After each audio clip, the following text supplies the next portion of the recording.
Ok. Le message que nous avons aujourd'hui est intitulé Espace réservé. Hein? On connaît, on a tous une image de ce que c'est qu'un espace réservé. Si on se rappelle bien, quand tu pars dans un supermarché, ou quand tu pars dans un hôtel, ou quand tu pars dans un lieu public, souvent il y a un parking réservé. Hein? On dit réservé et ce n'est pas toutes les voitures qui entrent là-bas, c'est réservé pour une voiture précise. On comprend, non? On dit que non, c'est une certaine catégorie de gens qui vont garer leur voiture ici. Hein? Et aujourd'hui, pourquoi notre Père parle d'espace réservé? Hein?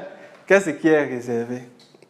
On va comprendre au travers du message d'aujourd'hui, parce que la crise que le monde traverse a enlevé une provision que nous avions l'habitude d'avoir. Beaucoup vont te dire que ce qu'ils vendaient avant à 2000, maintenant ils vendent à 1000 francs. Hein? Beaucoup vont te dire que le bénéfice qu'ils avaient de 10 000, maintenant c'est 5 000. On comprend, non? Et on se dit, c'est comme si ça laisse un vide. On comprend, non? Où on se dit, qu'est-ce qui va occuper le vide? On comprend, non? Comment est-ce que notre Père pourvoit pour son peuple pendant les saisons de crise? Quand les ressources sont réduites, quand la source semble être tarie. On comprend, non? Comment est-ce que notre Père pourvoit pour nous pendant ce moment? Et pour illustrer ce message aujourd'hui, nous allons suivre la vie de notre frère Élie, le prophète Élie. Et au travers de sa vie et une saison qu'il a traversée, notre Père va dérouler beaucoup de choses pour nous, pour qu'on puisse comprendre comment subsister pendant une période de crise, mais plus important, comment comprendre la manière dont Dieu travaille. Hein? Amen. Ok. Aujourd'hui, on va commencer par le livre de 1 roi, chapitre 17, à partir du verset 1. Hein? Qui dit: Élie, le Tishbite, l'un des habitants de Galad, dit à Achab, et pour ceux qui ont suivi nos enseignements du vendredi, on connaît un peu ce qui est roi Achab. Hein? C'est le mari de Jézabel. Hein? Et c'est lui qui a continué dans la même lignée du roi Jéroboam, sur le désordre qu'il faisait au-dessus du peuple de Dieu. On comprend, non? Quel désordre il faisait? C'est installer d'autres dieux à la place de Dieu lui-même. On comprend, non? Pour des fins politiques. On comprend. Et maintenant, le Seigneur fatigué des actions du roi Achab, il est sur le point d'imposer une punition qui va aussi affecter tout Israël. Hein? On continue, il dit: L'Éternel est vivant, le Dieu d'Israël, dont je suis le serviteur. Il n'y aura ces années ni rosée, ni pluie, sinon à ma parole. Et on connaît ça, c'est une prophétie populaire dans la Bible. Beaucoup de gens connaissent la prophétie. C'est Élie qui annonce au roi Achab qu'il n'y aura pas de pluie jusqu'à ce que notre Père en dit autrement. On comprend, non? Et si on analyse ceci et on comprend la situation dans laquelle le monde est aujourd'hui, tout le monde ne sait pas quand le virus va partir. On comprend, non? Personne ne sait quand les activités vont revenir à la normale. On comprend. Telle la situation d'avant. Personne ne sait quand la pluie va revenir. Mais la parole de Dieu était venue qu'ok, il n'y aura plus de pluie jusqu'à ce qu'il en dise autrement. Personne ne sait si ça va durer 1 an, si ça va durer 2 ans, si ça va durer 3 ans. Personne ne connaît. La même situation de confusion dans laquelle le monde se trouve aujourd'hui. Hein? On continue. On descend au prochain verset. On va continuer, chapitre 17, versets 2 et 3. Et la parole de l'Éternel fut adressée à Élie en ces mots: Pars d'ici, dirige-toi vers l'Orient et cache-toi près du torrent de Kérit, qui est en face du Jourdain. Maintenant, pourquoi est-ce que notre Père instruit Élie d'aller se cacher? Hein? Parce que le roi Achab, vêtu de sa fierté, on comprend, non? Dit que qui es-tu pour me dire qu'il ne va plus pleuvoir en Israël? Hein? Et on comprend qu'à ce moment-ci, il s'est établi Dieu au-dessus du peuple de Dieu. On comprend, non? Elle dit qu'il il est effectivement dans le processus de vouloir voler l'épouse. Hein? À Jésus. Et maintenant, notre Père, sachant les plans et les projets du roi Achab, dit à Élie que, ok, il faut que tu t'en vas. Maintenant, une chose qui est importante pour nous de voir ici. Élie a une relation intime avec Dieu. Amen. Dieu connaît son nom. Amen. Il fonctionne avec lui main dans la main. Amen. On comprend, non? Mais, lui aussi est victime du manque de pluie. On comprend, non? Il n'a pas lancé une prophétie et c'est comme si dans sa maison il y a la pluie et dans la maison de tout le monde il n'y a pas la pluie. On comprend, non? Notre frère Élie est aussi victime du manque de pluie, comme tout le monde ici. Que tu sois chrétien ou pas chrétien à l'époque, que tu aies suivi le roi Achab ou tu n'aies pas suivi le roi Achab, tout le monde souffre du manque de pluie. On comprend? Comme le monde aujourd'hui souffre du virus. Que tu crois en Dieu, que tu ne crois pas en Dieu, ça affecte ton business. Amen. Que tu crois en Dieu, que tu ne crois pas en Dieu, ça affecte ton travail. On comprend, non? Telle la même situation que Élie est en train de traverser. Amen. Et notre Père dit, ok, certainement l'argent que Élie avait au départ est fini. Amen. Il dit, ok, je dois trouver un moyen de pouvoir pour mon frère, pour mon serviteur, pour mon enfant, pendant que la pluie est encore en attente. On comprend, parce que notre Père est dans un processus de montrer au monde que c'est lui. Amen. On comprend. Et à ce moment-ci, il dit ok, je vais pouvoir, il me faut un moyen de pouvoir pour Élie. Hein? Il envoie maintenant près d'un torrent. Il dit qu'il y a une cachette. Et ce n'est pas que c'est un endroit que physiquement c'était impossible de retrouver Élie. Mais c'était un endroit où notre Père a dit, je vais rendre cet endroit impossible à trouver de ceux qui te cherchent. On comprend, non? Et à ce moment-là, cet endroit devient une cachette pour notre frère Élie. Hein? Ok, on continue. Au prochain verset, verset 4. Tu boiras de l'eau du torrent et j'ai ordonné au corbeau de te nourrir là. Wow. Maintenant, ces ressources personnelles sont finies. Hein? Et maintenant, on dit comment est-ce que notre Père va pouvoir pour Élie? Il dit ok. Là où je t'ai dit de te cacher, il y a un torrent qui coule. Et on se dit souvent, est-ce que la provision que notre Père donne est de moindre qualité que ce que Élie avait auparavant? Non. On comprend, non? Beaucoup de gens vont te dire que l'eau fraîche du torrent est mieux que l'eau qui sont en bouteille. On comprend, on a ça, non? On a compris les études là, non? Ce n'est pas nouveau, ce n'est pas Pasteur qui dit. On comprend. Elle dit qu'à plusieurs égards, l'eau qu'il buvait au torrent là, était plus fraîche que l'eau qu'il buvait quand il était à la maison. On comprend, non? Mais maintenant, on va s'arrêter un peu sur les corbeaux. Hein? Parce que je voulais comprendre pourquoi est-ce que les oiseaux-ci vont subitement lui donner à manger. Il doit y avoir quelque chose qui est spécifique au type d'oiseau-ci que le Seigneur utilise pour nourrir Élie. On comprend?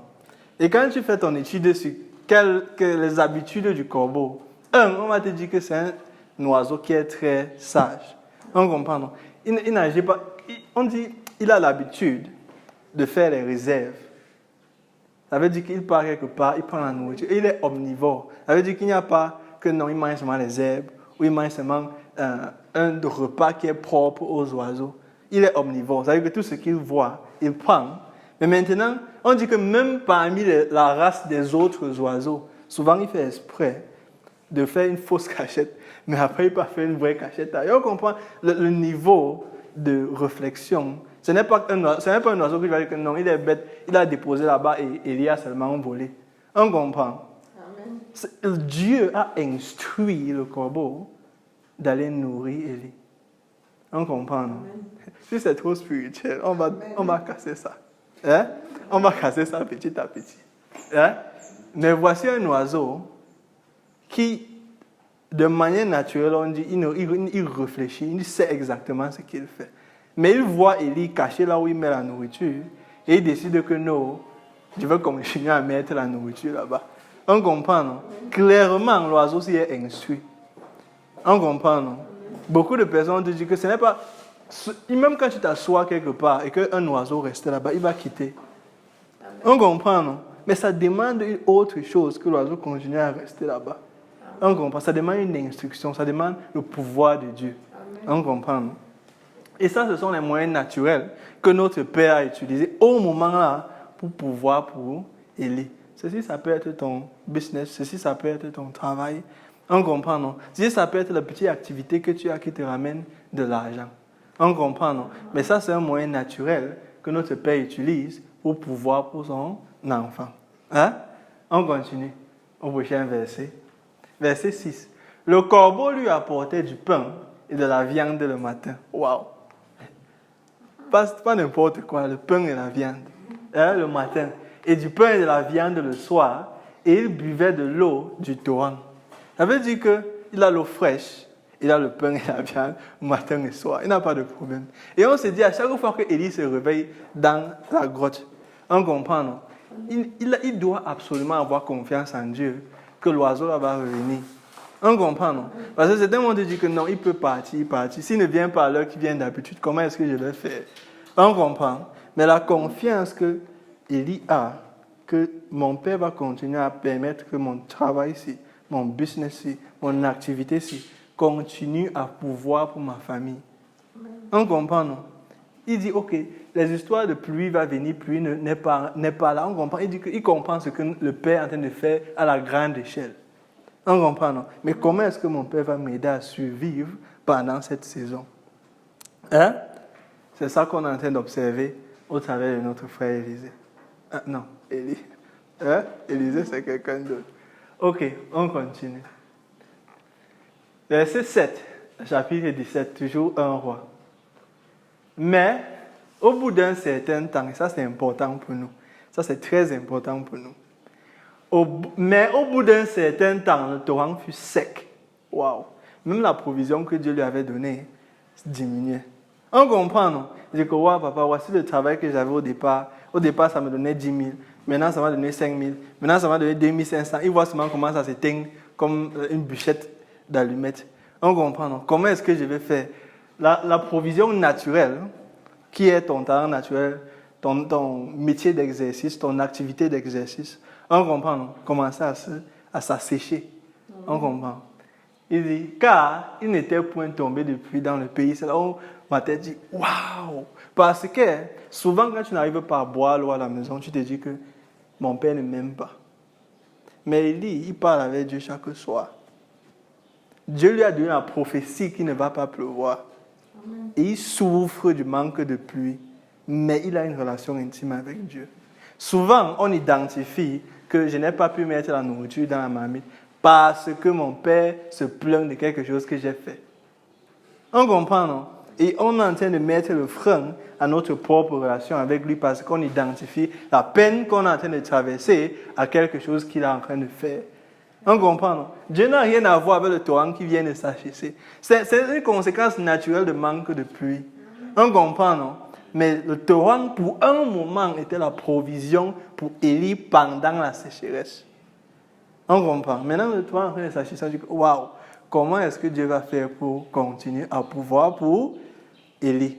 Comment est-ce que Dieu va continuer à faire pour pouvoir pour moi et ma famille? Comment est-ce que Dieu va continuer à faire pour pouvoir pour mon business, pour mon métier, hein, pour mon activité? Hein? Ce message est très important pour nous pendant un temps de crise. Il dit, on continue au prochain verset. Versets 8 et 9, chapitre 17. Alors, avant même que Élie ne prie, avant, la Bible ne nous dit pas que Élie a dit que ouais, papa, l'eau est en train de finir, avant que ça ne finisse. Il y a certains d'entre nous que lorsqu'une opportunité partait, on pensait que c'était la fin, mais une autre opportunité arrive. On comprend, non? Et on se dit que non, il a vu que le torrent devait finir, il est en train de t'amener dans un autre endroit. On comprend, non? Mais souvent, par manque de connaissance de son cœur et de comment il travaille, on comprend, non? Dès que le torrent, ça sèche, on veut continuer à creuser le sol. On comprend, non? Alors qu'il est en train de t'appeler dans un autre endroit. On comprend. Il dit, alors la parole de l'Éternel lui fut adressée en ces mots. Lève-toi, va à Sarepta, qui appartient à Sidon, et demeure là. Et là, il dit, ok Seigneur, qu'est-ce qui va continuer? Parce que partout la sécheresse frappe.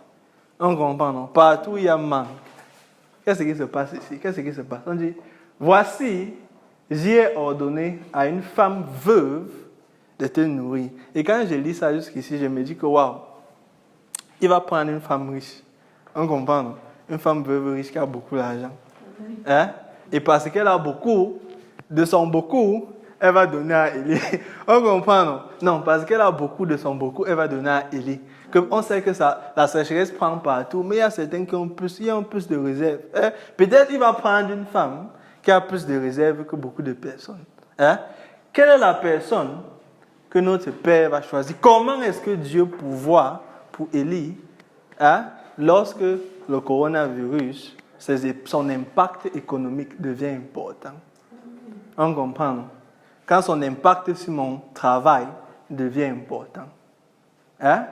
Comment l'économie, ça c'est l'économie du royaume des cieux, leçon 1. Hein? Qui veut dévoiler? Hein? Ok, on continue. Verset 10, chapitre 17. Il se leva et il alla à Sarepta. Je ne sais pas pourquoi je vais te dire Sarepta. Hein? L'anglais veut commencer, après ça continue en français. Il dit, il se leva et il alla à Sarepta comme il arrivait à l'entrée de la ville. Voici, il y avait là une femme veuve qui ramassait du bois. Important l'activité qu'elle est en train de faire. Parce que tout comme la femme veuve là, pendant la saison sèche, nous sommes en train de ramasser là où on peut l'argent. Comme on peut. On comprend, non? On prend l'activité ici, ça m'a pris 500 aujourd'hui, oui, merci Seigneur. L'autre ici, ça m'a donné 1500 aujourd'hui, merci Seigneur. L'autre ici, ça m'a donné 800 aujourd'hui, merci Seigneur. Ça, c'est ce que la femme là, ça c'est une interprétation pour aujourd'hui de l'activité qu'elle est en train de faire. On comprend, elle est en train de simplement de se battre au-delà des conditions que la sécheresse l'impose. Clairement, ce n'est pas une femme qui est riche.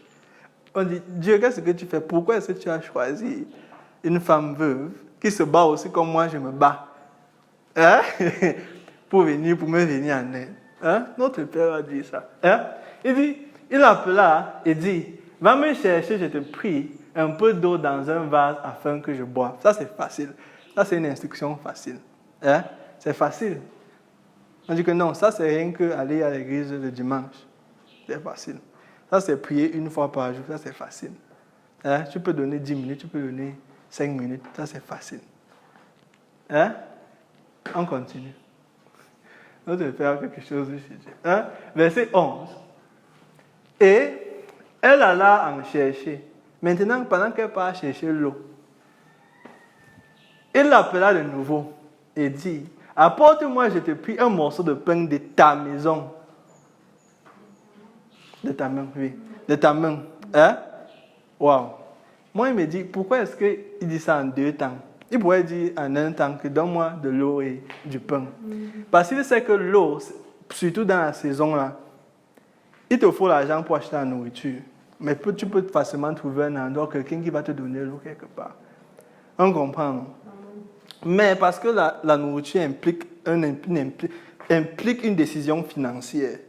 On comprend, non? C'est moins facile à demander comme aide à quelqu'un. On comprend. Du coup, notre frère Élie dit ça à la 2e position. Mais pourquoi ça nous touche personnellement dans notre vie? Hein? Parce que notre Père dit que, ok, tu as bien commencé. Étape 1. Hein? Étape 1, tu pries 5 minutes par jour. Hein? Peu importe ton rythme. Hein? Étape 1, c'est que je pars à l'église dimanche. Hein? Maintenant, étape 2, c'est que, ok, j'ai besoin de ton temps. Est-ce que tu peux me donner mercredi ou vendredi? Est-ce que tu peux servir à l'église? On comprend, non? Il va expliquer. Hein? Ne vous en faites pas. Il va expliquer. Et il y a une petite prophétie. J'espère que le Saint-Esprit, s'il m'a mis ça en tête, ça veut dire qu'il veut que je dise ça. Hein? Il dit, apporte-moi, on continue. Maintenant qu'il lui demande du pain. Hein? Verset 12. Et on se dit, elle souffre de la même famine au même endroit que Élie. On comprend, non? Maintenant, verset 12. Et elle répondit, et ça c'est important, et j'ai noté ça en vert. Elle dit, l'Éternel, ton Dieu, est vivant. Quand il fallait aller chercher l'eau, oh non. Hein? que laisse pas chercher. Maintenant, c'est que, il faut donner la nourriture aussi. Oh, Élie. Hein? Tu dis, oh, Élie, c'est comment? Hein? Il dit, et elle répondit, l'Éternel, ton Dieu, est vivant. Hein? Et que non, ça ce n'est pas que pasteur, tu as pas, l'autre là, tu as trop demandé. Hein? Que l'autre ici, ce n'est pas pour moi. Hein? Que toi-même, tu ne sais pas que tout le monde souffre. Hein? Que moi aussi, je n'ai pas la nourriture chez moi. Hein? Il dit, je n'ai rien de cuit. Et ça, c'est important. L'excuse, c'est important. Hein? Elle ne dit pas, c'est comme si quelqu'un vient et te demande le jus. Mais tu n'as pas servi dans le gobelet. Tu lui dis que non, je n'ai pas de gobelet avec le jus dedans. Alors, tu sais que tu as la bouteille de jus à la maison. Mais tu sais d'esquiver. C'est comme si elle sait qu'il y a les ingrédients pour préparer le pain. Mais elle dit que non, il n'y a rien de cuit. On comprend l'excuse là, non? Ça s'utilise beaucoup dehors. On comprend, non? Que non, c'est que... voisin, est-ce que tu as un morceau de savon? Et que non, il n'est pas un morceau de savon neuf. On comprend l'esquive, comment elle esquive. On comprend, non? C'est que, est-ce que tu as un morceau de savon? Non, je n'ai pas un nouveau morceau. Je n'ai pas un morceau de savon neuf. On comprend, non? Elle essaie de dire, oui, tu n'as pas un morceau de savon neuf, mais tu as un morceau de savon. On comprend? Elle n'avait pas un pain cuit, mais elle avait l'opportunité de cuire du pain. On comprend? Elle dit, je n'ai rien de cuit, je n'ai qu'une poignée de farine dans un pot. Elle commence à réciter les ingrédients. Je n'ai qu'une poignée de farine dans un pot et un peu d'huile dans une cruche. Les ingrédients pour me faire le pain. Et voici, je ramasse 2 morceaux de bois, puis je rentrerai et je préparerai cela pour moi et mon fils. Pour moi et mon fils, nous mangerons après quoi nous mourrons. Et ça, c'est important pour nous de comprendre. Elle dit que, ok, Dieu me demande de mon temps. Je ne sais pas. Parce que quand je veux couper le temps, là, je n'aurai plus assez de temps qui reste. Oh, Dieu me demande mon apport financier. On comprend, non? Si je coupe ça, il n'y aura plus rien qui va me rester. On comprend, non? Elle dit, ok, au lieu de te donner ça, je ne sais pas si je vais survivre avec le reste. Amen. Je préfère regarder tout. Et c'est mon dernier argent que je dépense. Amen. On comprend, non? Et c'est mon dernier temps que je passe. Comme si, en excluant sa participation au travail de Dieu, elle préserve sa vie, ce qui est faux. On comprend, non? Comme ça, elle dit, ok, si je ne mets pas la part de Dieu, peut-être l'argent que je vais économiser en ne lui donnant pas, c'est ça qui va me permettre de survivre. On comprend la logique de la femme veuve. On comprend. Et maintenant, tel nous, elle se dirige dans cette situation comme si je m'en vais vers une mort certaine. Parce que sans Dieu, l'image pour elle, c'est que le virus il va finir mon travail. Sans Dieu, l'image, c'est que le virus il va finir mon business. Sans Dieu, c'est que le virus il va finir mon activité. Elle demande, Dieu, comment est-ce que je peux survivre? Comment est-ce que je peux survivre la saison-ci? Tu sais quoi? Donne-moi un peu plus de ton temps. Tu dis que quoi? Tu dis que quoi? Non, donne-moi un peu plus. Fais que ton métier, que ton business, que ton activité me serve. Effectivement, quand Élisée lui demande de lui donner du pain et de l'eau, effectivement, c'est comme si elle met ses finances de son foyer au service du travail de Dieu. Amen. On comprend? C'est la même chose. Qu'importe le don que tu donnes à l'Église, c'est dans le travail de Dieu. On comprend, non? Tu es en train de participer avec lui. Je veux y aller tomber dans la révélation qu'on va voir tout à l'heure. Il faut qu'il y ait plus le frein d'abord. On parle trop vite. Ok, on continue. Verset 13, chapitre 17. Élie lui dit, maintenant qu'elle a dit toutes les excuses, Élie lui dit, ne crains point, rentre comme tu as dit. Et moi, je pensais que, ok, il a abandonné. Non, suivez ce que Élie dit. Il dit, seulement, prépare-moi d'abord avec cela un petit gâteau. Et tu me l'apporteras. Il dit d'abord. Maintenant, il dit, tu en feras ensuite pour toi et ton fils. Ça, c'est un concept important qu'il est en train de dire. Hein? Et j'ai compris ça moi-même. Bon, c'est un témoignage que je vais donner. Hein? Parce que quand je suis sorti de l'école, on comprend, je cherchais le travail. La partie dont j'anticipais le plus, ce n'était pas de recevoir l'argent. La partie que j'anticipais le plus, c'était de pouvoir partir à l'église de ma propre force et de pouvoir participer au travail de Dieu de mes propres moyens. C'est facile quand tu donnes grâce à l'argent de quelqu'un d'autre. On comprend, non? Ça signifie quelque chose d'important quand c'est ce que tu as travaillé toi-même. Et dedans, il y a une dévotion. On comprend, non? Dedans, il y a que ma vie est au service de Dieu. Et à ce moment, il prend soin de ton travail. Parce qu'effectivement, tu deviens un réservoir pour le travail de son église. Amen. On comprend, non? C'est donnant. On comprend. Notre Père n'a aucun intérêt à financer un projet qui va t'éloigner de lui. On comprend, non?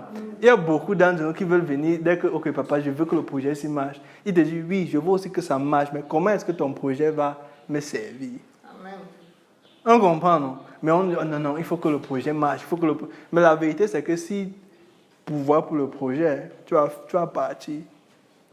On comprend, non? Parce qu'il n'y a pas une attitude de je veux que mon job, que mon business, que mon activité serve l'Église. Peu importe l'église que tu pars, on comprend, non? Mais que ça serve l'objectif de Dieu. On comprend. Ok. Je pensais à un autre témoignage. C'était un mois, hein, où particulièrement le mois, les factures venaient en désordre. On comprend, non? Et je savais que non, l'argent de travail va tomber tel jour. On comprend, non? Et je suis en train de réfléchir à faire les calculs dans ma tête. L'argent que j'ai l'habitude de donner telle somme chaque jour à l'église. On comprend, non? Parce que ça, c'est comme ça que je veux honorer mon Père. Et il y avait un pasteur qui a donné cette sagesse un jour. Il a dit qu'avant que tu ne te donnes l'opportunité d'être tenté, coupe d'abord pour Dieu. Après le reste, tu vas voir comment tu vas gérer la situation. Amen. On comprend, non? Mais il faut comprendre qu'il y a une sagesse dedans que le monde ne voit pas. Parce qu'ici, de manière extérieure, tout le monde va te dire que tu es fou. Mais la réalité, c'est que quand tu fais la règle du d'abord, il prend soin de ce que tu as gardé. On comprend, non? Parce que la représentation que tu enlèves, c'est le tout pour lui. On comprend, non? Le d'abord lui permet d'entretenir le reste. On va voir la bénédiction qui va donner à la femme veuve. Hein? On continue. C'est comme si moi, je pensais qu'il devait relâcher. Mais il lui dit que, ok, fais ce que tu dis de la femme là, c'était qu'elle rentrait à la maison pour préparer pour son fils et c'était le dernier repas. Mais il dit que, ok, fais ce que tu dis, je pense qu'il y a abandonné. Il dit que non, mais fais la même chose. C'est comme s'il te dit, ne change rien de ta routine. Fais la même chose que tu fais chaque jour quand l'argent touche ta main. Mais la seule étape que tu ajoutes, c'est que quand ça arrive, prends soin de mettre d'abord pour Dieu. On comprend, non? C'est comme ça que tu vis une vie de dévotion, de quelqu'un qui embrasse le rêve de ton Père. On comprend? Ok. On continue. C'est quand tu sais que ça vient de Dieu, c'est quand ça te rafraîchit l'esprit. Amen. On comprend, non? On dit verset 14, chapitre 17. Car ainsi parle l'Éternel, et ça c'est la partie qui va nous intéresser. Hein? Amen. C'est là où la clé de tout le message vient. Hein? Amen. Car ainsi parle l'Éternel, le Dieu d'Israël. La farine qui est dans le pot ne manquera point. Waouh! Et l'huile qui est dans la cruche ne diminuera point, jusqu'au jour où l'Éternel fera tomber de la pluie sur la face du sol. Ça veut dire que notre Père dit que, ok, les 500 que tu prends, 500 ici, 1500 là-bas, 800 là-bas, que tu dis, oh, papa, tu sais, je ne sais pas si je m'en sors, ici je donne, on comprend. Il dit que quand tu fais le d'abord, le reste, ça ne va jamais finir. Ça veut dire que quoi? Tu vas continuer à trouver les marchés de 500, 1500, 800, 2000. On comprend, non? Ça ne va jamais s'arrêter. Pourquoi? Effectivement, tu deviens un réservoir pour son travail. On comprend, non? Et parce qu'au travers de ta vie, il impacte la vie d'autres personnes, il veille à ce que ton réservoir ne se sèche pas. Et dans la version anglaise, les deux verbes sont très différents. Et si tu penses que manquera, diminuera, tu ne comprends pas vraiment. Mais le premier verbe, le manquera, point. Dans la version anglaise, on dit used up, c'est-à-dire ça ne va pas se fatiguer. Ça peut être les vieux canapés que j'ai à la maison. Ou le vieux drap que j'ai depuis. Ou le vieux matelas que j'ai depuis. On comprend, non? Ou la vieille table que j'ai dans la maison aussi. Il dit que papa, tu sais, si je donne ça, c'est que la table, comment est-ce que je vais faire pour en passer? On comprend, non? On se peut dire que non, ça ne va pas se fatiguer. Ça ne va pas lâcher. Ça ne va pas se détruire. On comprend, parce qu'il va veiller de renouveler. On comprend. Maintenant, il dit ne diminuera pas. Il dit qu'il touche les deux aspects. Un, ne pas vieillir. Et deux, ne pas finir. On comprend, non? Vieillir, c'est quelque chose que tu utilises constamment. On comprend, non? Que c'est la même paire de chaussures que j'utilise pour aller au champ tous les jours. Et tu dis, papa, je ne sais pas comment est-ce que je vais faire quand la chaussure va se gâter. On comprend, non? Il touche les deux zones. Et il sait que c'est ça que tu te soucies, c'est ça. On comprend, non? Il comprend que ce sont les peurs, que ce sont les anxiétés. On comprend. Il dit que non, ça c'est mon travail. On comprend, non? Si tu m'es fidèle et que tu obéis à ce que j'ai dit d'abord, je vais veiller à ce qu'il y ait une nouvelle paire de chaussures pour toi. On comprend, non? Je vais veiller à ce qu'il y ait toujours la nourriture dans la marmite à la maison. On comprend. Parce qu'effectivement, ton argent, ton activité, ton business devient pour moi. Amen. Et quelle participation, quelle merveilleuse participation c'est. On comprend. Donc, il te donne la grâce de faire le travail. Et que quand tu fais le travail, il dit que 10%. Amen. Et il bénit les 90 qui restent. Amen. On comprend, non?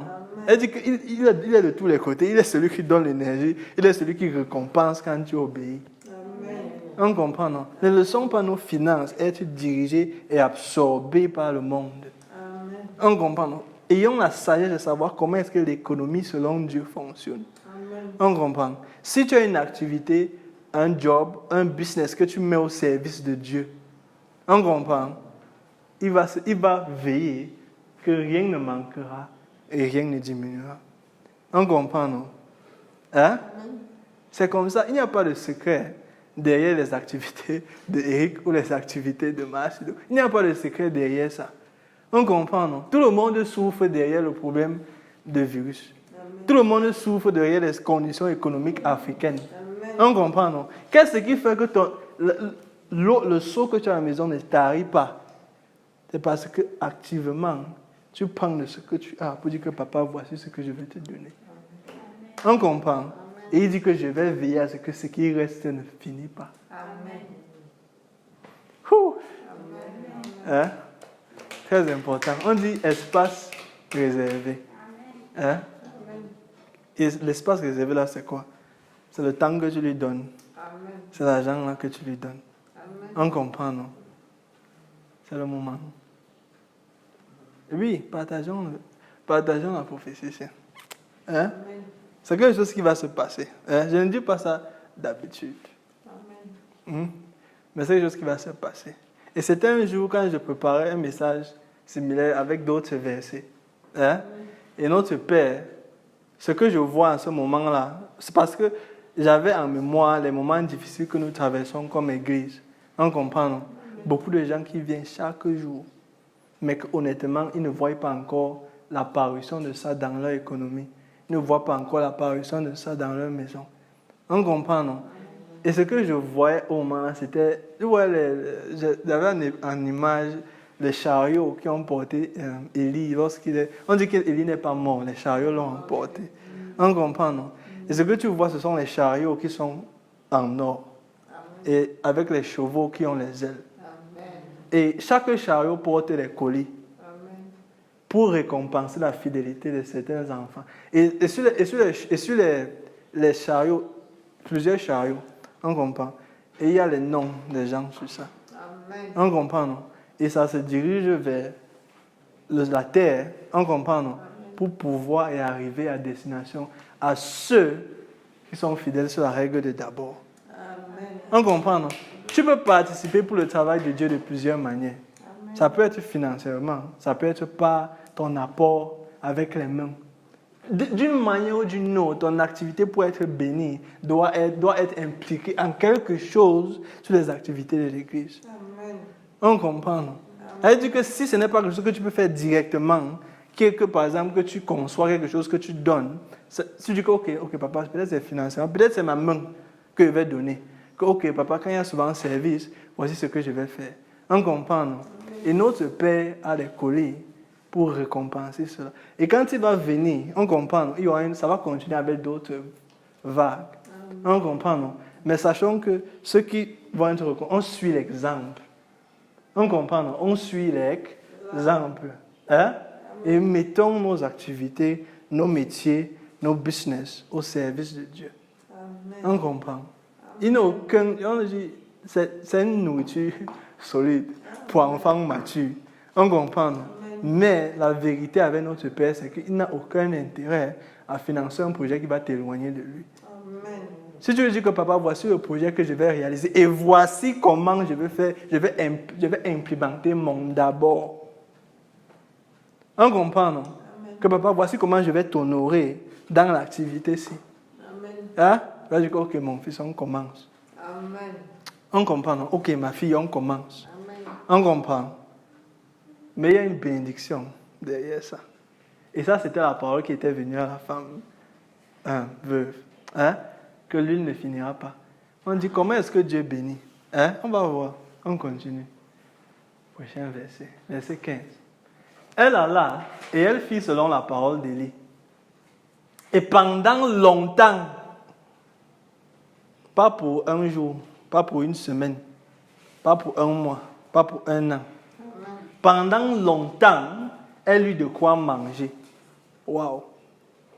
Elle et sa famille. On comprend que la famille, c'est différent de son fils. On comprend, non? Ça veut dire que les gens qui étaient à la maison, les autres gens, les gens qu'elle n'a même pas cités à Élie, faisaient partie de la bénédiction.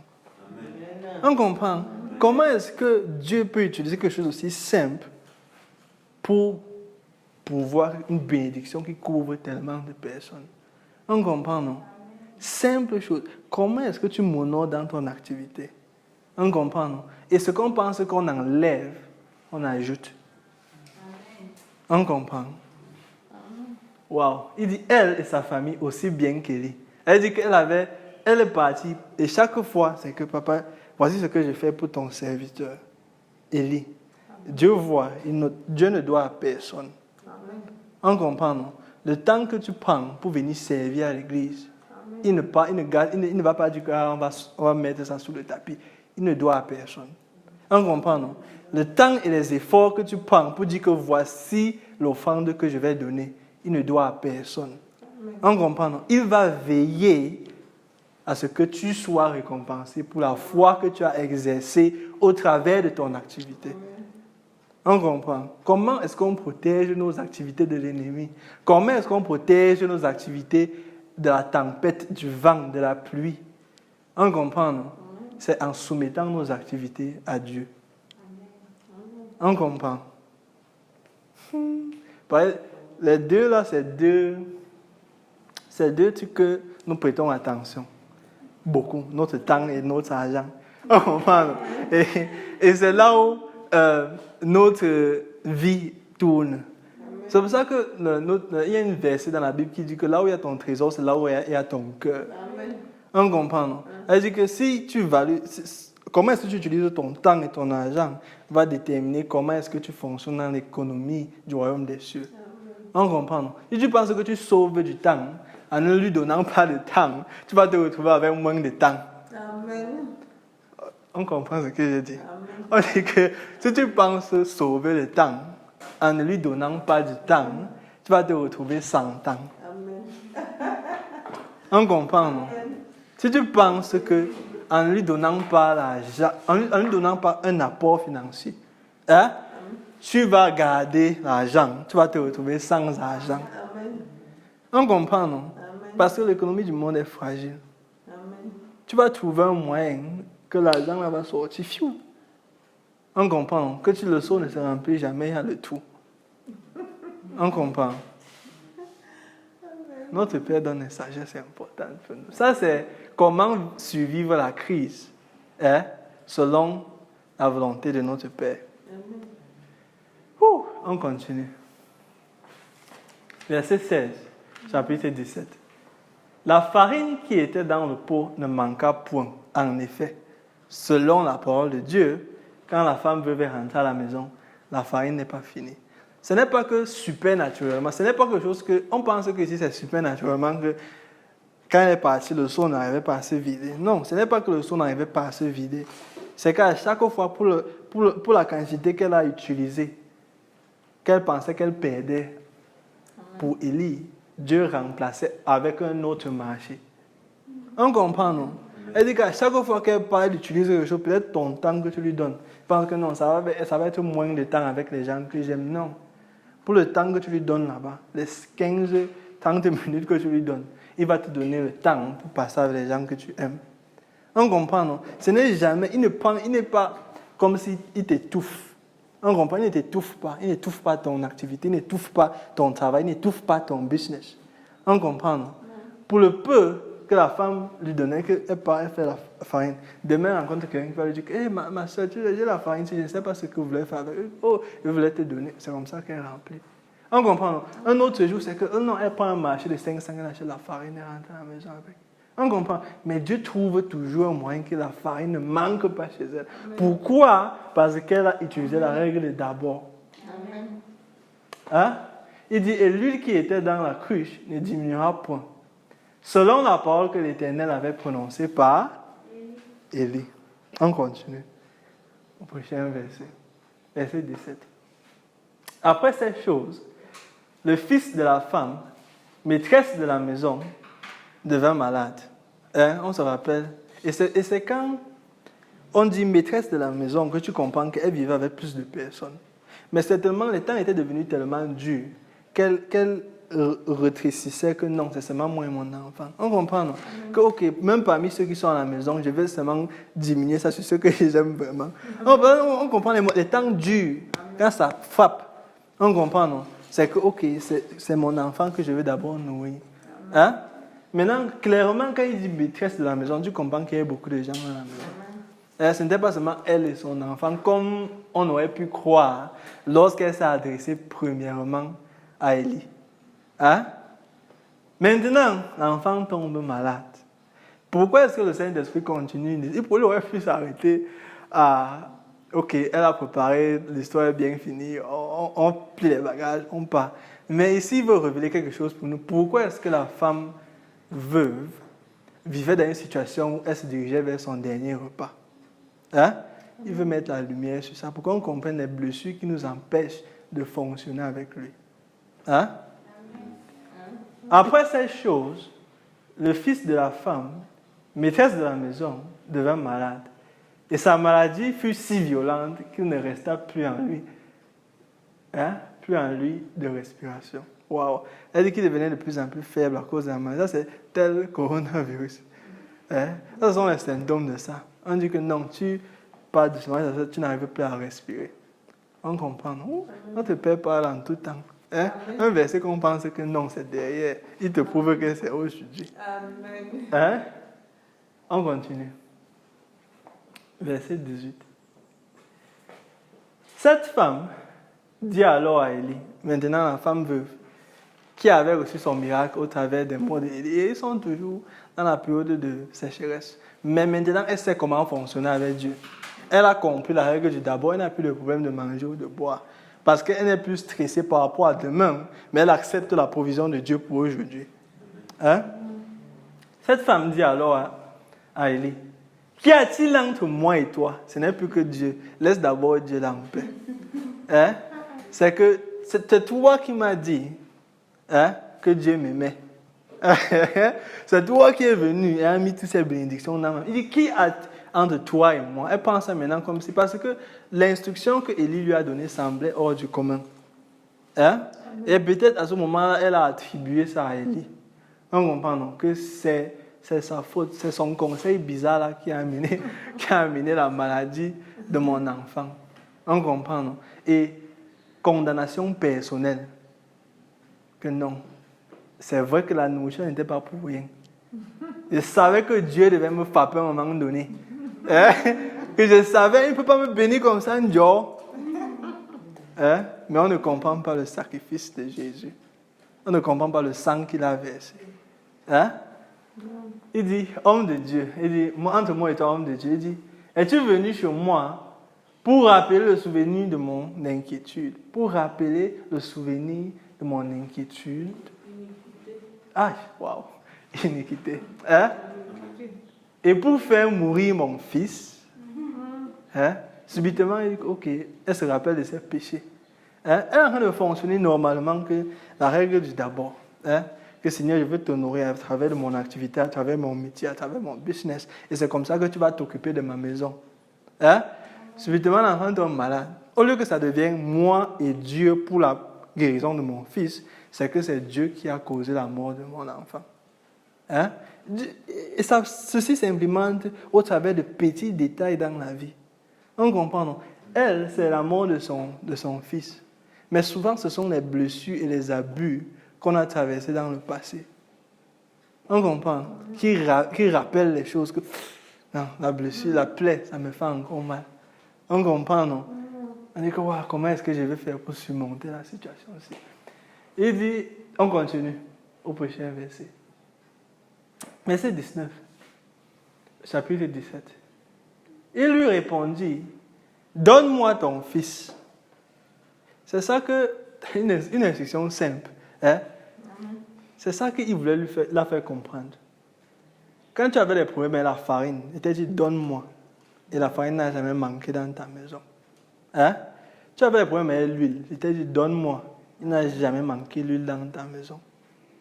Il dit que pourquoi est-ce que tu stoppes à ton fils? Hein? Il dit que donne-moi ton fils et je vais le guérir. Je vais le protéger. Je vais veiller sur lui. Je vais veiller sur son éducation. On comprend, non? Wow. Ok. Donne-moi ton fils.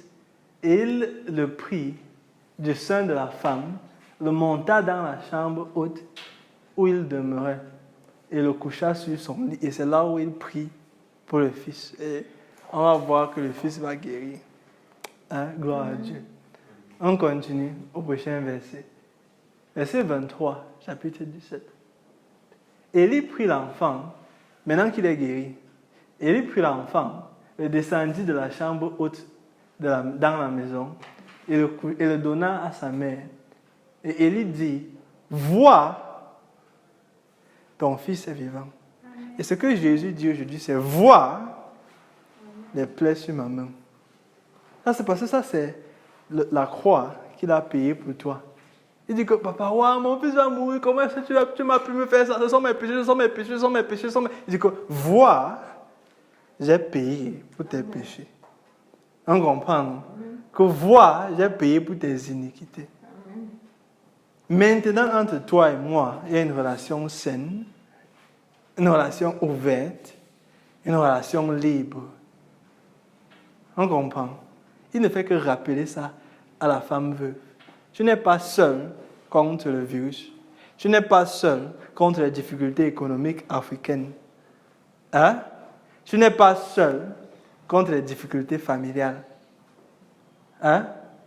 Maintenant, on continue. Dernier verset d'aujourd'hui. Verset 24, chapitre 17. Et maintenant, la femme dit à Élie, je reconnais maintenant. Hein? Maintenant, la femme dit, oui, vraiment. Au travers de ce que tu as fait pour mon fils, je sais que la bénédiction que tu m'avais donnée pour la farine et l'huile n'était pas une chance. On comprend, non? Que ce n'était pas un événement parmi tant d'autres, mais que c'était l'expression pure de l'amour de Dieu pour moi. de l'amour de Jésus pour moi. Hein? Et au travers de ce message, notre Père partage une grande sagesse pour ses enfants. Hein? Parce qu'on va tourner autour du pot. Comment est-ce que je peux construire une société, une compagnie qui monte pendant que le monde descend? Il te donne le secret. Si ton activité est à mon service, tu n'as pas à t'en faire de ce qui se passe dans le monde. On comprend, non? Parce que je vais veiller à ce que, en ce qui te concerne, il ne manque jamais de farine, il ne manque jamais d'huile à la maison. Que tes enfants sont protégés, que ta famille est protégée, que tes parents sont protégés, que ton job est protégé, que ton business est protégé. On comprend? Simple. Espace réservé. Réserve un espace pour Dieu dans ton emploi du temps. Réserve un espace pour Dieu dans tes finances.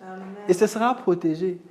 Réserve un espace pour lui dans ton temps sera protégé. Réserve un espace pour lui dans tes finances seront protégées.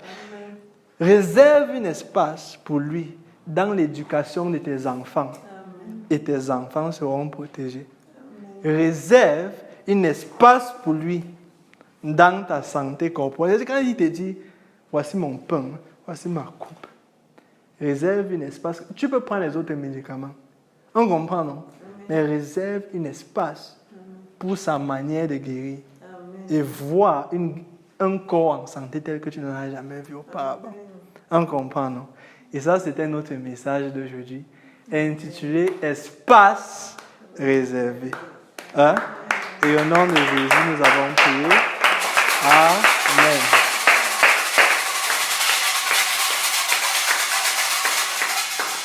On va se lever pour prier, pour clôturer le message d'aujourd'hui sur espace réservé. Merci, Papa, pour ton enseignement sur espace réservé. Papa, si auparavant je ne savais pas comment bénéficier de tes bénédictions, comment bénéficier de ton apport, comment bénéficier de ta grâce, Papa, merci de m'avoir révélé espace réservé. Parce que maintenant, Papa, je sais que si je te réserve de l'espace dans mes finances seront protégées. Parce que maintenant, je sais, Papa, si je te réserve du temps dans mon emploi du temps, mon temps sera protégé. Amen. Papa, je sais que si dans mon business, dans mon travail, dans mes activités, je te réserve de l'espace, mes activités seront protégées. Amen. Papa, nous soumettons nos activités entre tes mains. Nous soumettons nos métiers entre tes mains. Nous soumettons, Papa, nos activités entre tes mains en ce temps difficile du virus, en ce temps difficile économique mondialement. Amen. Papa, nous savons que bien que le monde va de noir en noir, que tu continueras à pourvoir pour ton peuple, que tu continueras à pourvoir pour ton Église. Amen. Et au travers de cette prière, Papa, je déclare une bénédiction dans leurs activités, je déclare une bénédiction dans leur métier, dans leur business. Et je déclare, Papa, que qui ose t'honorer au travers de l'obéissance à cette parole verra les résultats de ton amour. Au nom de Jésus, nous avons prié. Amen.